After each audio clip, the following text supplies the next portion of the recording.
The image of a clown is supposed to spark laughter, joy, and innocence. But for decades, the world has shuddered at the name Killer Clown. That name belonged to John Wayne Gacy, one of America's most infamous serial killers. Born in 1942 in Chicago, Gacy's childhood was shaped by abuse and strict discipline. His father, a World War I veteran, was an alcoholic who regularly belittled his son, calling him sissy and mama's boy. Despite his mother's protection, Gacy grew up craving approval he never received. This fractured upbringing planted seeds of resentment and a desperate desire to be respected. By the 1970s, Gacy had built the image of a successful, well-liked man. He was a contractor, a Democratic Party precinct captain, and an active participant in his community. Neighbors saw him as reliable. He even dressed up as a clown, calling himself Pogo or Patches to perform at children's hospitals, charity events and parties. The smiling clown costume became his mask, concealing a predator who stalked young men and boys. Behind closed doors, Gacy's life was filled with darkness. He lured vulnerable teenagers, often runaways or those seeking work, into his home with promises of construction jobs or money. Once inside, his victims faced unimaginable terror. Gacy would trick them with his so-called handcuff trick, pretending it was part of his clown act. But once the cuffs were locked, there was no escape. What made Gacy even more terrifying was his ability to blend in. He shook hands with politicians, hosted neighborhood parties, and painted his face in colors of innocence. Nobody suspected that beneath his suburban home, a nightmare was unfolding. The myth of the killer clown was born not just from his costume, but from the horrifying contrast between Gacy's public persona and his private monstrosity. For years, he managed to live two lives until one December night in 1978, when his carefully built mask began to crack. The beginning of Gacy's downfall came with the disappearance of a 15-year-old boy, Robert Peast.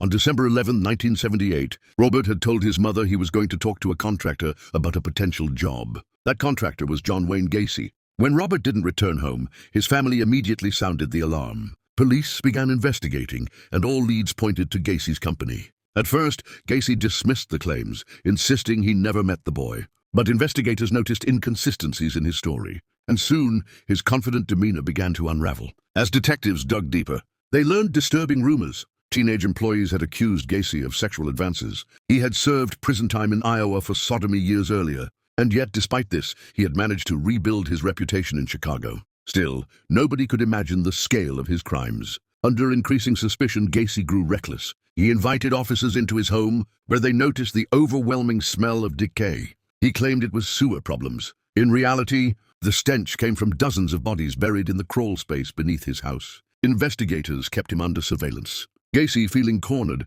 began spiraling out of control, drinking heavily, rambling, and even confessing to friends. The mask of the friendly clown was slipping, and then came the shocking revelation. Police obtained a search warrant and entered his home. In the crawl space, they uncovered the remains of young men. The nightmare was real. The killer clown had been hiding in plain sight. Don't forget, your subscription is what motivates us to keep working, creating new stories, and growing this channel. The discovery was beyond comprehension. Officers found body after body buried beneath the house, 29 in total.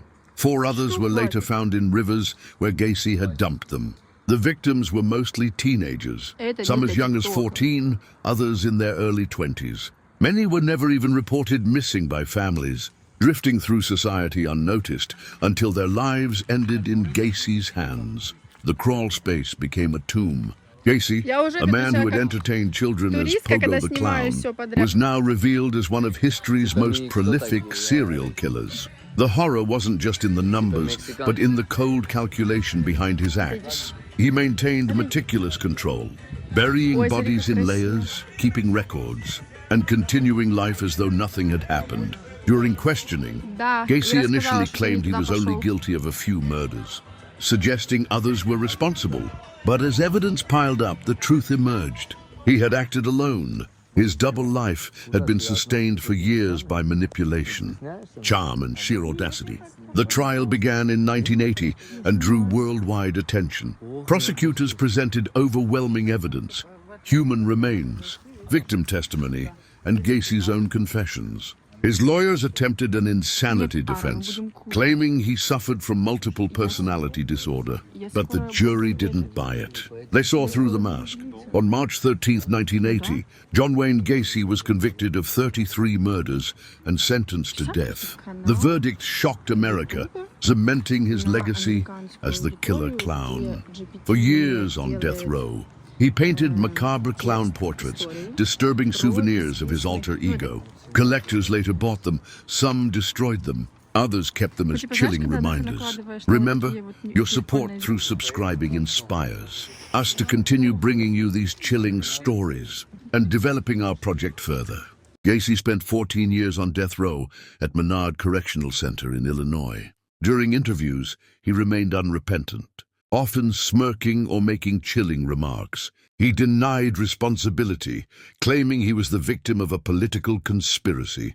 To many, his arrogance was as horrifying as his crimes. Execution day came. On May 10, 1994, crowds gathered outside the prison, some carrying signs, others dressed as clowns. The world watched as the killer clown was finally silenced. Gacy's last meal was a bizarre echo of his carnival persona: fried chicken, French fries, shrimp, and strawberries. His final words were chillingly defiant: "Kiss my ass." But the scars he left behind endure. Families of victims still live with the pain of unanswered questions. Some victims were never identified until decades later through DNA technology. The case highlighted society's vulnerability, how predators can hide behind masks of normalcy, blending into neighborhoods, schools, and workplaces. John Wayne Gacy became more than just a criminal. He became a cultural nightmare. Movies, books, and urban legends grew from his story. The image of the clown, once harmless entertainment, was forever tainted. From Stephen King's IT to modern horror films, the killer clown archetype owes its terror to Gacy's legacy. This was not fiction. This was real. And that's what makes it so terrifying. The smiling face of Pogo was not a costume. It was a mask for evil. Behind every painted smile, we are reminded that monsters don't always hide in shadows. Sometimes they walk among us, shaking hands, smiling at children, and burying their secrets beneath the floorboards. This was True Crime Vault Stories. Stay safe and stay curious.